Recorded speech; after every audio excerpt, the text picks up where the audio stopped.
ব্রয়লারটি লোবেট থেকে আনলোড করা হচ্ছে। ব্রয়লার ওয়েটটা 25 টন এবং আনলোড করা লোবেট বেরিয়ে গেল। আস্তে আস্তে ভিতরে ঢোকানো হচ্ছে ব্রয়লারটি। এই ব্রয়লারটি ওয়েট 25 টন। তো ব্রয়লারটিকে উপরে ওঠানো হচ্ছে। উপরে 18 ফিট উপরে স্থাপন করা হচ্ছে ব্রয়লারটি।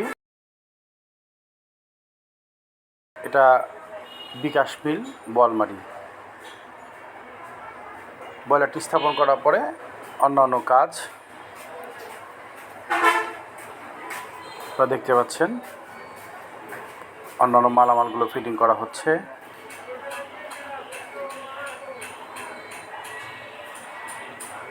এখানে মাল ঢোকানোর জন্য বিশাল একটা ওয়াল ভাঙা হয়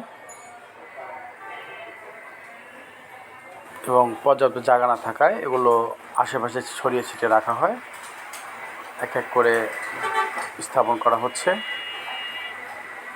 যদি আপনাদের সকল কোনো কাজ থাকে আমাদের জানাতে পারেন, আমরা এই কাজগুলো করে থাকি কন্ট্রাক্টে এবং গাড়ি ভাড়া দিয়ে থাকি। আমাদের ঠিকানা ফরিদপুর বাইপাস সড়ক। দেখতে পাচ্ছেন ব্রয়লার স্থাপনের পরে শেষে পাইপটা সংযোগ করা হচ্ছে। আমরা এখানে 2 দিনের কাজ করি।